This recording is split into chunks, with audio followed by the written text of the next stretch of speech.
Hello guys! Hello! This is for Virgo. Welcome dito sa aking channel, Virgo.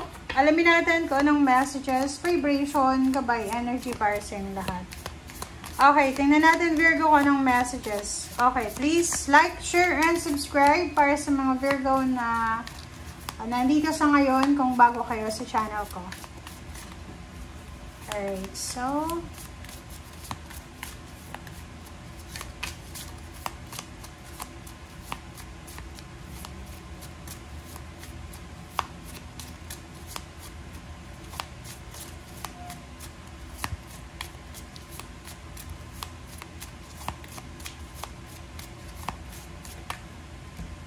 okay. First two cards tayo from the first deck. Number 1 and number 14, number 5. Princess, you can be your own knight. So, this is Magician. Sinasabi ng bara sa'yo dito, Virgo, na hindi mo kailangan ng Knight of Cups, Knight of Pentacles, Knight of Swords, or kung sino man na pwedeng magligtas sa'yo eh. Because you can do it alone. Sinasabi ng bara sa'yo na kaya mong gawin kung ano yung gusto mong gawin sa buhay mo. Wala kang kailangan eh. Nandiyan na sa'yo lahat. Meron ditong babae na Virgo na hindi siya nagmamadaling mag-asawa. Wala siyang pakialam kung single siya for life. Wala siyang pakialam kung wala siyang anak. Wala siyang pakialam kung walang kakampi siya, walang magliligtas sa kanya. And turns, sinasabi ng barasero dito na huwag kang masyadong mag-alala. Kasi parang meron dito na nagpapanik na Virgo. Nag-aalala ka. Masyado kang nagpapanik sa kung ano yung mga possible na mangyari sa susunod na araw, susunod na taon. Iniisip mo kung ano ba yung gagawin ko?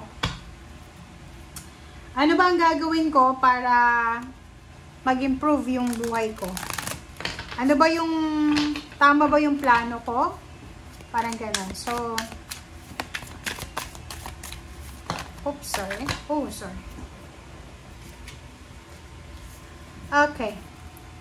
Eight of Pentacles and King of Wands, Temperance. Sinasabi ng barasero dito, Virgo, na sa usaping pera, usaping trabaho, kinakailangan natin, this is your job, this is your money, or this is what you're doing right now. Sinasabi ng bara, meron ditong mga Virgo na medyo napapagod ka na sa ginagawa mo. Or parang, yung ginagawa mo ngayon, it's either negosyo or trabaho, hindi siya talaga yung pinapangarap mo eh, yung ini-imagine mo eh. Parang napapagod ka na.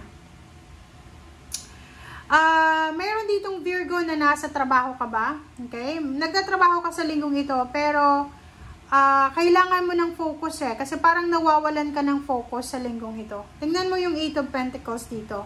Yung Eight of Pentacles dito is, kailangan mo mag-focus. Kailangan mag-focus sa ginagawa mo. But parang nakikita ko medyo irritable ka. Medyo nawawalan ka ng interest. Because mayroong, parang halimbawa, nasa trabaho ka, pero yung isip mo, nasa malayong lugar. Parang ganon.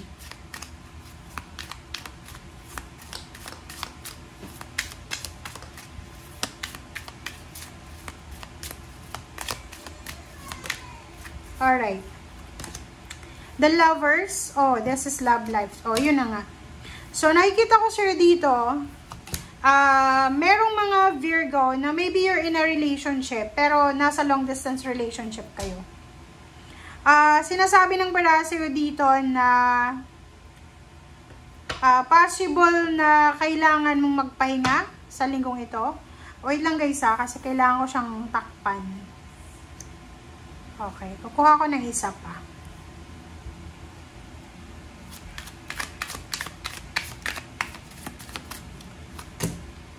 Okay.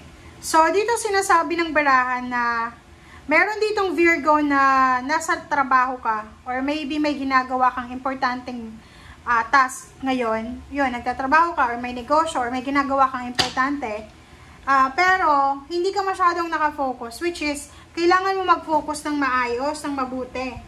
Okay? Yung ginagawa mo sa ngayon is, kailangan mong gawin siya because kailangan mo mag-save ng pera. Kailangan mo mag-ipon ng pera, kailangan mo ng malaking halagang pera. Parang ganun.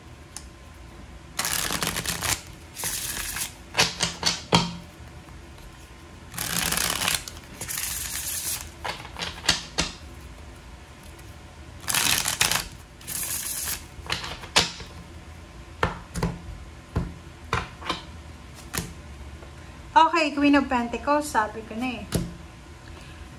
Nakikita ko sa'yo dito na gusto mo ng perfection eh. Parang, halimbawa na mayroon kang trabaho, may negosyo ka, may sources ka ng income, pero hindi ka pa kontento. Sa linggong ito, medyo nakakaramdam ka na napapagod ka.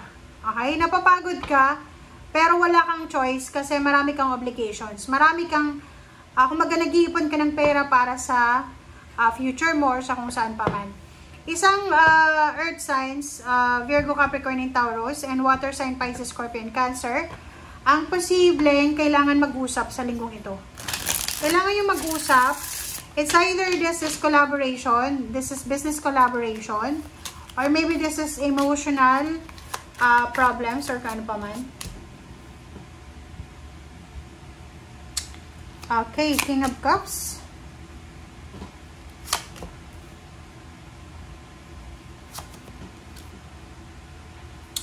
Okay, so dito, sinasabi ng bara sa atin na kung ano man yan na pinagdadaanan mo sa ngayon, kasi normally yung mga Virgo talaga, mahilig silang mag-overthink eh. Diba? Marami silang ini-imagine, like, marami silang mga illusion, parang gano'n. Yung parang, wala namang dapat katakutan, natatakot. Wala namang dapat problemahin na problema. Yung Virgo sila yung mga zodiac signs na mahilig mag-isip, isip ng isip. So, dito sa barang to, sinasabi ng bara sa'yo na possible na maguguluhan ka sa linggong ito. Kung ano ba talaga yung gusto mo. Biglang magbabago yung yung foundation mo, yung parang napapagod ka, so kailangan magpahinga. Which is dati, sobrang motivated ka kasi kailangan mag-ipon ng pera. Four of Cups, nakikita ko sir dito na you're waiting for a message, a text, a chat, and you're waiting for water sign, Pisces, Scorpio, and Cancer, na mag-reply sa message mo. You're waiting for someone na posibleng, mag-reply sa message mo.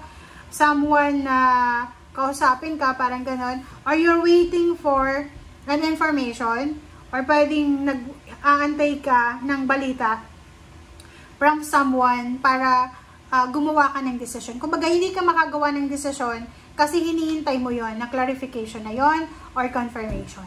So, sabi sa'yo ng baraha dito na kailangan natin ng pasensya. We need to have patience. Kasi pag wala kang pasensya, posibleng makagawa ka ng mga desisyon na pwedeng pagsisihan mo sa linggong ito. Okay? Kasi pag gumawa ka na ng desisyon ngayon, posibleng magsisi ka sa bandang huli. Okay? So, thank you guys for watching and see you again. Bye!